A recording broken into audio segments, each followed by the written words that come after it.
Partiendo de las premisas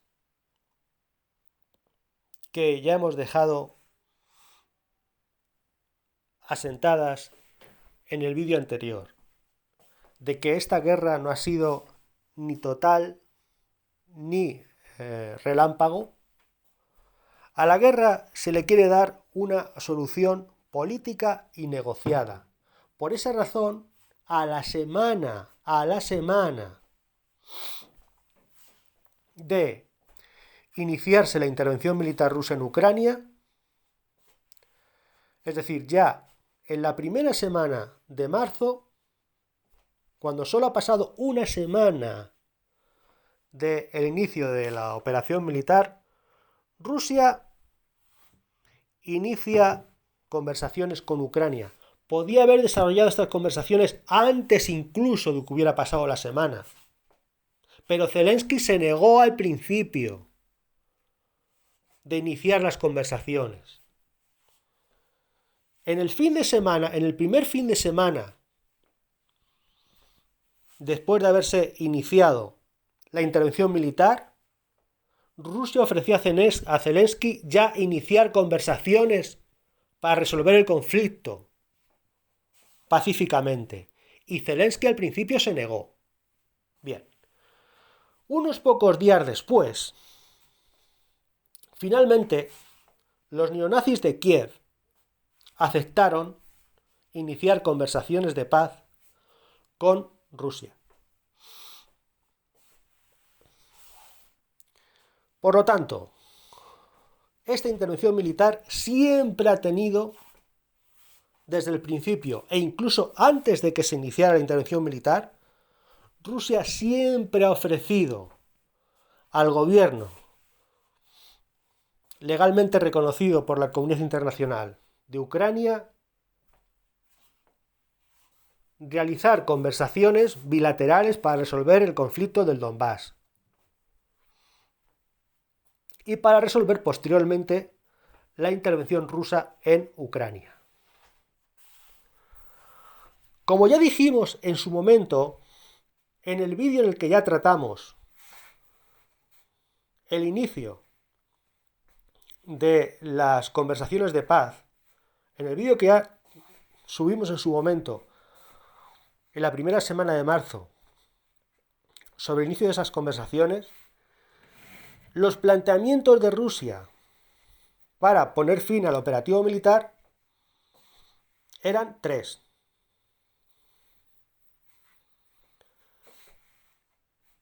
En primer lugar,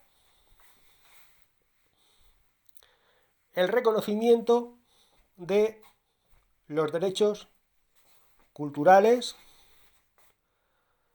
sociales y lingüísticos de la población de habla rusa en Ucrania. En segundo lugar, la desmilitarización de Ucrania, lo que es lo mismo, la ratificación constitucionalmente, se plantea que sea ratificada constitucionalmente la cuestión de que Ucrania sea neutral. Y en tercer lugar, la desnazificación de Ucrania, es decir, que Ucrania no siga siendo un santuario del extremismo en Europa, del ultranacionalismo en Europa, del nazismo en Europa, en definitiva de la rusofobia, de la ideología antirrusa. Es decir, que Rusia no siga teniendo a un país ideológica y políticamente agresor de Rusia, de lo ruso, de la cultura rusa, de la población de habla rusa. Tres cuestiones que se planteaban en las conversaciones de paz iniciadas una semana después, tan solo una semana después de que comenzara el operativo militar de Rusia en Ucrania. A eso no se puede llamar una guerra total, y tampoco una guerra relámpago, porque en una guerra total y en una guerra relámpago no se le ofrece al país invadido o al gobierno agresor la posibilidad de una solución pacífica, negociada y satisfactoria para ambas partes. Como también dijimos a comienzos de marzo, ya se visualizaba una división de Ucrania a propósito de la intervención militar rusa. Una división de Ucrania en torno al río Dnieper, en cuya orilla occidental se encuentra la capital Kiev, una división de Ucrania entre el oeste prooccidental, el oeste germanófilo y el este prooriental rusófilo. Esta división de Ucrania en ningún caso sería aceptada por la comunidad internacional y tampoco por Rusia, porque en realidad a nadie le interesa que Ucrania sea dividida. Es más, en caso de que militarmente llegara a consolidarse esta división de Ucrania, a Rusia tampoco le interesaría, porque en última instancia Rusia quiere que su intervención militar en Ucrania sea coyuntural, sea provisional, sea circunstancial, temporal, limitada en el tiempo. A Rusia no le interesa una ocupación indefinida del territorio ucraniano. No le interesa. Rusia lo que quiere es que Ucrania siga adelante con los puntos que le ha planteado. Es decir, reconocimiento de los derechos culturales y sociales de la población de habla rusa y en general de las minorías étnicas en Ucrania. En segundo lugar, garantizar la neutralidad militar ucraniana y en tercer lugar, extirpar completamente, erradicar completamente el nazismo de Ucrania. Estos tres puntos son los que realmente le interesan a Rusia. A Rusia no le interesa estar indefinidamente con sus tropas en Ucrania. Eso no le interesa y además no sería viable para Rusia hacer eso, porque sería prolongar indefinidamente un conflicto que en definitiva sería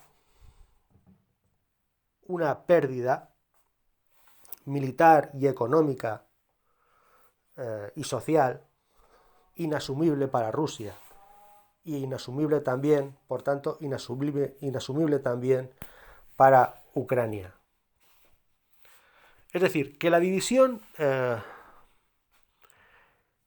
en zonas militares de Ucrania es inviable. Por lo tanto, lo que le interesa en el medio plazo, y en el medio plazo es, pero en un tiempo relativamente corto, es que Ucrania saque adelante estos tres puntos que acabamos de decir y que se comprometa constitucionalmente a que su país sea neutral y políticamente a que no tenga ningún grupo extremista antirruso en sus fronteras. Esto es lo que está encima de la mesa y no la división de Ucrania. La división de Ucrania le puede convenir a Rusia militarmente para desarrollar operaciones militares de mayor alcance, a más largo plazo, pero políticamente es inviable. Es inviable. Es decir, Rusia no se plantea la hegemonía militar en Ucrania ni en Europa Oriental. Es estúpido, es inviable, es innecesario. Lo que se plantea es algo diferente. La hegemonía social y cultural, política y en definitiva económica en una parte de Ucrania y en una parte de Europa. Es decir, en otras palabras, que Europa Oriental, incluida también Alemania, pues sea receptiva a las necesidades de Rusia y se desarrolle una colaboración fundamentalmente en el terreno político y económico, también con derivaciones sociales y culturales, entre Europa Oriental, incluida Alemania, y Rusia para desarrollar un espacio de amistad y de desarrollo, de cooperación mutua en Europa Oriental entre lo que vendría a ser los países del eslavismo occidental, es decir, Polonia, Chequia y Eslovaquia y Hungría, junto con Alemania, y los países del eslavismo oriental, es decir, Ucrania, Bielorrusia y Rusia. Esto es lo que se plantean realmente. Nadie quiere una ocupación militar, es una estupidez, es un sinsentido, y esto solo es alentado por los guerreristas, por los que sí plantean las guerras totales, por los que sí plantean las guerras permanentes en Occidente, que están vinculados a las empresas de armamento y a los fondos buitre, a los fondos de inversión a corto plazo y que buscan especular con las desgracias ajenas para obtener el mayor beneficio económico inmediatamente. Por lo tanto, desde el punto de vista político, lo que Rusia quiere es que Ucrania deje de ser una amenaza para Rusia en todos los sentidos. Pero especialmente en cuanto a las condiciones de vida de la población rusófila, en cuanto a el desarrollo económico del este de Ucrania, que económicamente está muy ligado con Rusia, y en cuanto a que pueda ser una plataforma agresiva en el plano propagandístico, en el plano militar, impedir que Ucrania sea una plataforma agresiva contra Rusia. Y eso lo quiere conseguir Rusia políticamente, negociando con el gobierno ucraniano para que acepte los 3 puntos de reconocimiento cultural de las minorías étnicas, neutralidad militar y desnazificación. Esto es lo que Rusia busca políticamente en el medio plazo. Y en el corto plazo, no mover un solo soldado del territorio ucraniano, tanto para garantizar la seguridad de la población prorrusa o rusófila de Ucrania, como para seguir negociando con Kiev hasta que Kiev acepte lo que pide Rusia, que no plantea que Kiev deje de flirtear con Europa, pero sí que plantea una serie de cosas que a Occidente no le gustan, porque en definitiva Occidente lo que quiere es una Ucrania belicosa y agresiva con Rusia. Por lo tanto, en el corto plazo, Rusia se asegura seguir negociando con Ucrania, defender las condiciones de vida de la población prorrusa de Ucrania y tener, a su vez, en territorio ucraniano una plataforma militar propia que garantiza su control militar del Mar Negro para futuras operaciones militares para asegurar la viabilidad económica, social, política, cultural de la población rusófila en Europa Oriental. De la población rusófila en Europa Oriental, que no solo está en Ucrania, Rusia, en cuanto a su población, no solo está dentro de Ucrania, en Europa. Hay población rusa en otras partes de Europa. Y Rusia quiere seguir asegurando militarmente que esa población no sea hostigada, no sea perseguida, no sea destruida, como ha estado siendo durante estos 8 años en el Donbass. Y por eso en el corto plazo Rusia va a asegurar su presencia militar en Ucrania. Y en el medio y largo plazo negociar con Occidente y particularmente conseguir lo que le ha pedido a Ucrania. Pero en el corto plazo asegurar su presencia militar en Ucrania para lo que pueda pasar en los próximos años. Porque como también hemos dicho en otro vídeo anterior, esta guerra de Occidente contra Rusia va para largo. Y Rusia se quiere preparar.